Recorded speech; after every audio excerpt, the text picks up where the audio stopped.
Good morning and welcome to the Bethlehem Baptist Church. If this is your first time visiting with us, we want to welcome you to our church. Please open your bulletin. There you'll find a QR code.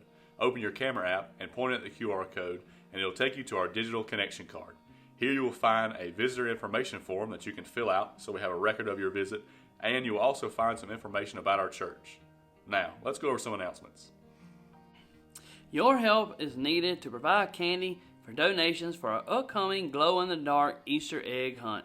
Last year we had over 200 people participate in this outreach. Thank you for your commitment to embracing Buford for the sake of the gospel. There is a bin located in the foyer for your candy donations.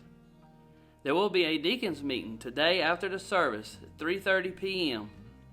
Also, there will be a personnel meeting on Monday, March the 7th at 6:30 p.m.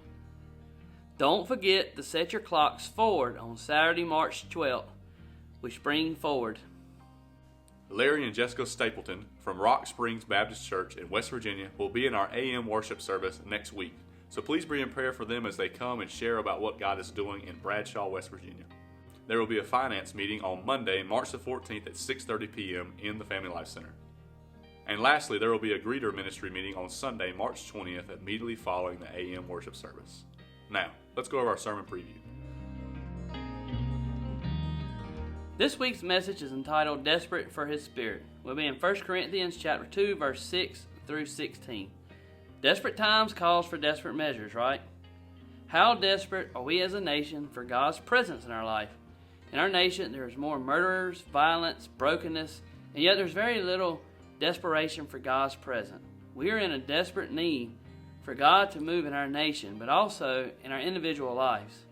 However, did you know that among professing evangelicals in the United States, 60% say they do not believe that the Holy Spirit is a living person? Instead, they believe the Holy Spirit is simply a symbol of God's power or presence, but is not living. Church family, that means we are trying to live without the presence of the Holy Spirit. What we want in the church and our lives is the blessing of God without the presence of God. We want to live at our own pace and pray that God will bless us.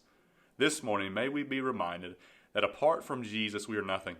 May we be reminded of the importance of God's Spirit and presence in our lives. We must turn our desperation from God fixing our circumstances to our desperation for His Spirit in our lives. Paul shares with us 3 truths about our desperate need for God's presence in our lives. Now let's begin our service.